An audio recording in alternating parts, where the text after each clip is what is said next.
The latest Minecraft drop is finally here, including all of the fun stuff associated with the happy ghast and changes to leads and so much more. Oh, hi everyone, Dewlan here, and welcome to the Chase the Skies drop, also known as 1.21.6. This video will break down everything you need to know about the latest drop in Minecraft. So if you find it helpful, maybe send a like my way. And hey, subscribe. We're trying to get to 2,000 subscribers by the end of the year.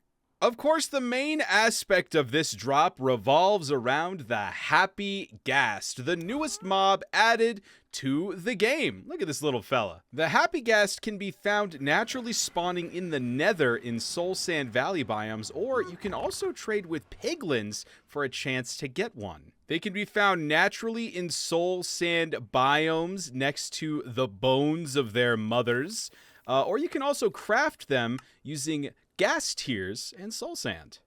In order to grow these little guys, they can be waterlogged. Of course, you can also just put a bucket of water on them, and it'll take about 20 minutes for these little guys to grow up.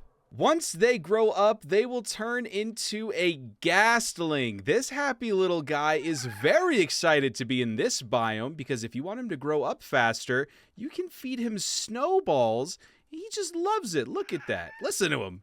Eventually, that little guy turns into this big guy, which is the happy ghast. Now, if you want to be able to ride these guys, you're going to need a harness, which can be crafted using 3 leather, 2 glass, and any wool color of your choice, and it creates a little harness. You can now take to the skies without needing an elytra relatively early game as well. By holding forward, you move forward. By looking down and hitting forward, you go down. You can strafe left to right using A and D. And then if you hit space, you start to fly. The ghast will go any direction you're looking as long as you hit forward. And the most interesting thing about the happy ghast is you can actually use him to build. If I get off, he'll align himself with the blocks, and then you can get on him. But as you can see, kind of wandering away. And that's because these happy ghasts, while the harness is on, will travel anywhere 32 blocks from its home area. Now, if it doesn't have this harness on, it'll travel even further away. So that's something to keep in mind. But if I bring this guy down here and then park him like this, as long as I'm on him, he won't move around. And that's super awesome for building. If I want to decorate this facade, I could just go up, get off him, and then start building it out. Speaking of the harness, there is now a new way to remove this. You can shear it off of the happy ghast, and that goes with any kind of armor, whether it be wolf armor or horse armor, or even saddles on pigs. But if you want to get a saddle, you actually can just craft them now. Take a look at this. 3 leather and an iron, folks. That's all it takes to finally get the craftable saddle. And then over here, the recipe for the lead has changed. Gone are the days of needing a slime ball. Now it's all just string. So if I put a saddle on this pig, normally I'd have to kill you. What?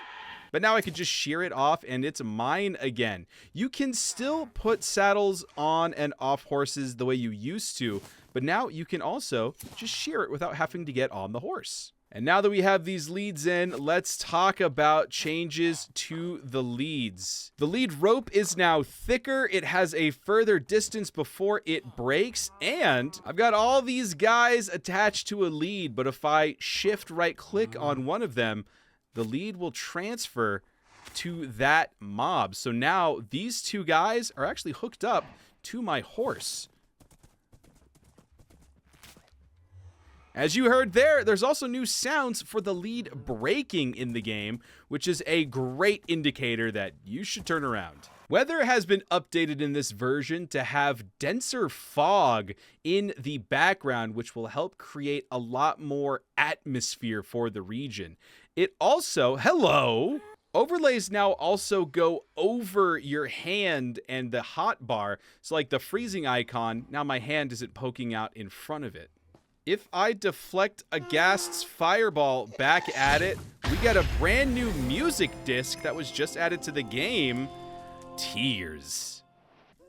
Now, a pretty controversial change that was added, I actually haven't shown off yet because I'm in single player. For this next part, I'm gonna need some help. Hello, me. Welcome to multiplayer. The most controversial change in this update is the locator bar. If you look down at the bottom of the screen, you can see that this is tracking where all the other players in the world are. Right now, of course, it's just me and my alt here right now, so you can see that whenever I move, it moves with it. If I look down, there's a little arrow to indicate where he is. Now, there are a couple exceptions to this. If I crouch, it will disappear. If I put on a mob head of any kind, I'll disappear. Or if I drink a potion of invisibility, I will also disappear from the indicator bar. Hey, there I am, and if you don't like the way that the indicator bar looks, have no fear, there is a game rule for that where you can turn it off. I keep calling it an indicator bar. It's a locator bar. The locator bar. Every time you interact with experience, though, it will still show up like it did before, and then after a couple of seconds, it will go back to the locator bar. But if you also interact with an anvil, it'll show back up, or with an enchanting table. The only thing that disappears because of the locator bar is that little loading screen of XP. The number still stays there. What do you think of this change? Do you like it? Do you hate it? Do you think it's gonna break the game forever? I think this is easily the most controversial thing about this update, so let me know in those comments. Switching back to music though, there are tons of new songs in this update. Below and above, broken clocks, fireflies, lily pad, and O's piano.